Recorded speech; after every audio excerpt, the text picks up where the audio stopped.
I think today's Democrats in the States and liberals and New Democrats and the Greens in Canada are actually anti-factory. And just like people who say, oh, no, I'm not anti-soldier, I'm just anti-war.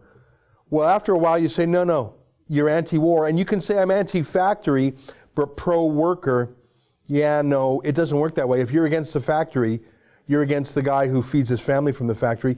I think, Mark, and I'd like your thoughts on this, that the obsession by the Democrats and by our liberals with climate change, global warming, climate emergencies, Greta Thunberg, is causing all these severely normal working class guys to say, you know what? I'm just not a Democrat anymore. I'm just not a liberal anymore. Absolutely. In fact, they're not just anti-factory. They are anti-factory 100%. And it's not because of who owns the factory. It's because of the smokestacks. Yeah. It's because of the emissions. The factory is evil. And it goes beyond that. The auto workers union has to look at it and see that the environment and the modern Democratic Party is against the automobile, against SUVs. They are against the modern farmer. Farmers unions have to look at this. They're against cattle and beef and sheep and meat eating, and they want to run them out of business. We know this from the new UN report. We know this from Al Gore's own investment in fake meat from a laboratory with 22 ingredients instead of the real thing.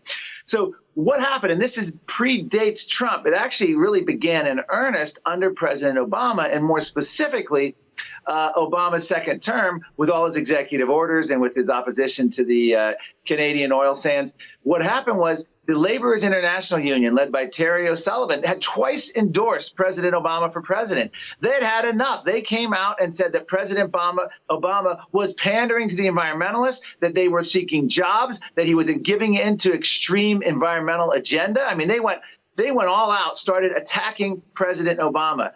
Fast forward, President Trump comes on the scene, or the candidate Trump, and the labor unions and the union members themselves are blown away. I actually document the labor unions and the leaders who turn around and actually started attacking President Obama before President Trump came along.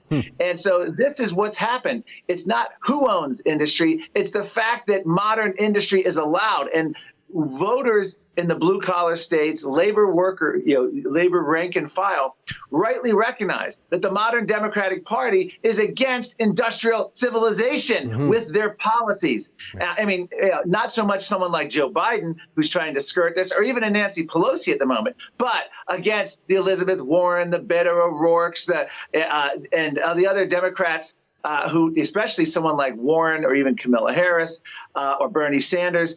That, unfortunately, in AOC, that is where the legislation, that is where the brain trust, if you will, is coming. And that is what is scaring these workers, and that is what is scaring the Democratic Party for 2020. That's an excerpt from the Ezra Levant show. Every day, I do a video monologue, and then I interview an interesting guest, and then I end by reading my hate mail. But you've got to subscribe to it, which you can do at therebel.media/shows.